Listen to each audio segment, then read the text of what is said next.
வணக்கம். இந்த வீடியோல நாம தமிழக வெற்றி கழகத்தின் தலைவரும், முன்னணி நடிகருமான தளபதி விஜய் அவர்கள் பற்றின சில சுவாரஸ்யமான அரிய தகவல்களை தான் நாம பார்க்க போறோம். ஒரு தகவலா நான் சொல்றேன். அதற்கு முன்னாடி நம்ம சேனலை சப்ஸ்கிரைப் பண்ணலனா ப்ளீஸ் சப்ஸ்கிரைப் பண்ணிக்கோங்க.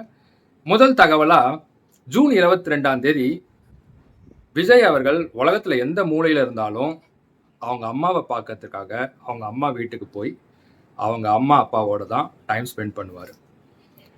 அவங்க அம்மா சமைக்கிற அசைவ உணவுனா விஜய் அவர்களுக்கு அவ்வளவு பிரியம். எம்ஜிஆருக்கு அடுத்தபடி அம்மா சென்டிமெண்ட்ல ரொம்ப வீக்கானவர் விஜய். விஜய் ஒரு அமைதியான பேர் வழின்னு சொல்லுவாங்க. அது மட்டும் இல்லாம அவர் யார்கிட்டையும் தேவையில்லாத வாதங்களில் ஈடுபட மாட்டாராம். அவருடைய நண்பர்கள் கிட்ட அடிக்கடி சொல்வாராம், வாதம் செய்து ஒருத்தரை ஜெயிக்கலாம், ஆனா அவர்களுடைய நட்பை இழக்க அது காரணமாயிடும். அதனால பெட்டர் யார்கிட்டயும் ஆர்கியூ பண்ணாம இருக்கிறது தான் நல்லது அப்படின்னு சொல்லுவாராம். இதுவும் அவருடைய அந்த ஜென் அமைதிக்கான ஒரு வழியாக இருக்கலாம். விஜய் அவர்களுக்கு நகை மேல் எந்த பற்றும் கிடையாது. முதல்லலாம் ஒரு 2 சின்ன மோதிரம் போட்டுட்டு இருந்தாரு. இப்ப அது கூட கிடையாது. ட்ரெஸ்ஸை பொறுத்த வரைக்கும் முதல்லலாம் கொஞ்சம் வெவ்வேறு விதமான ட்ரெஸ்லாம் போட்டுட்டு இருந்தாரு. ஆனா இப்போ வெள்ளை சட்டை, பழுப்பு நிற பேண்ட், அதாவது கிரே கலர் பேண்ட் தான் மோஸ்ட்லி அணிகிறாரு.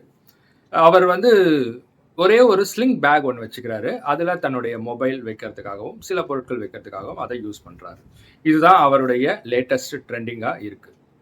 விஜய் அவர்கள் லக்ஸரி கார்ஸ் நிறைய வச்சிருக்காரு. அவருக்கு இந்த லக்ஸரி கார்ஸில் செல்ஃப் டிரைவ் பண்ணிட்டு போகிறது ரொம்ப பிடிக்கும். முதல்லலாம் அவரே நிறைய இடத்துக்கு செல்ஃப் டிரைவ் பண்ணிட்டு போவார். ஆனால் தற்சமயம் அரசியலுக்கு போன பிறகு அதை கொஞ்சம் அவாய்ட் பண்ணுறாரு.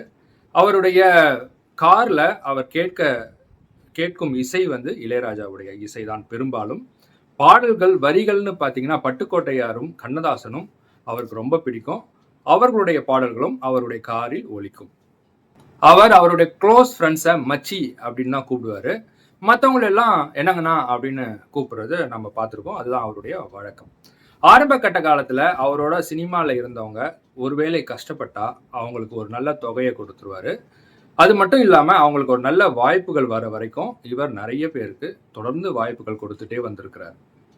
தளபதிக்கு பிடிச்ச உணவு என்னன்னு தெரியுங்களா? தோசையும் மட்டன் குருமா. அவர் வீட்டுக்கு அவரை தேடி யாராவது போனாங்கன்னா அவர் கையாலேயே தோசை சுட்டு கொடுக்கறது அவருடைய வழக்கம். அவர் காஃபி ரொம்ப ஸ்பெஷலாக போடுவாராம், சூப்பராக போடுவாராம். அது மட்டும் இல்லாமல் முதல்லலாம் ஒரு நல்ல நாளுன்னா பிரியாணி பார்சல் அவருடைய நண்பர்களுக்கெல்லாம் போயிடுமா. முதல்லலாம் ஷூட்டிங் முடிஞ்சு வீட்டுக்கு தூங்குறதுக்கு முன்னாடி ஒரு ஆங்கில படம் பார்த்துட்டு தான் தூங்குவாராம் நம்ம தளபதி. அதற்கென்னே பிரத்யேகமா அவர் வீட்டில் ஒரு ஹோம் தியேட்டர் இருக்கு. இப்ப அரசியலுக்கு வந்த பிறகு அதை வெகுவா குறைச்சிட்டு இருக்காரு நம்ம தளபதி. இப்ப அந்த ஹோம் தியேட்டரை மோஸ்ட்லி அவருடைய சன் ஜேசன் விஜய் தான் பயன்படுத்துறாராம்.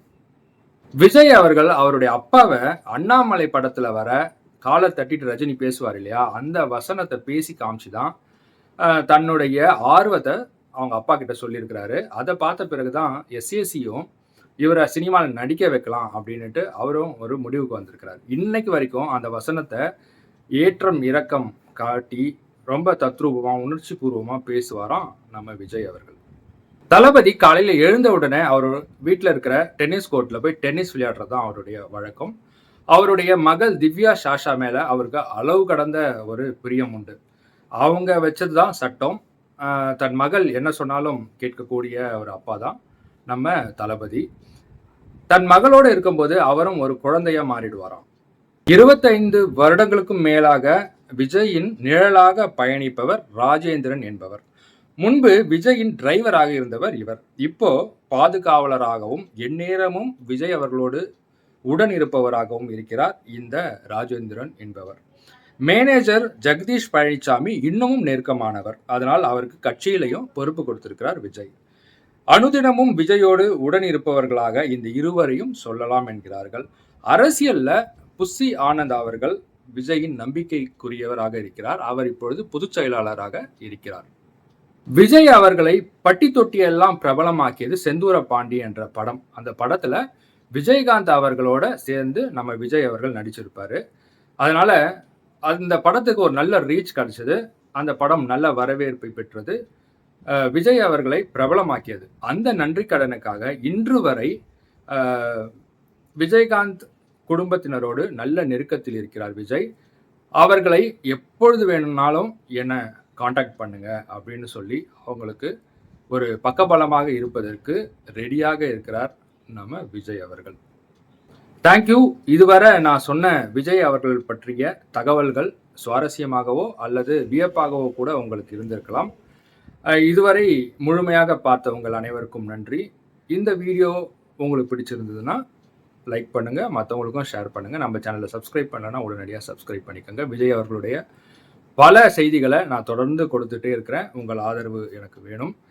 நீங்கள் இந்த வீடியோ பற்றி என்ன நினைக்கிறீங்க என்பதை கமெண்ட்டில் சொல்லுங்கள். அல்லது விஜய் அவர்களை பற்றி அவ்வளவா மற்றவங்களுக்கு தெரியாத ஏதாவது ஒரு விஷயத்த உங்களுக்கு தெரிஞ்சிருந்தால் அதை பற்றியும் சொல்லுங்கள்.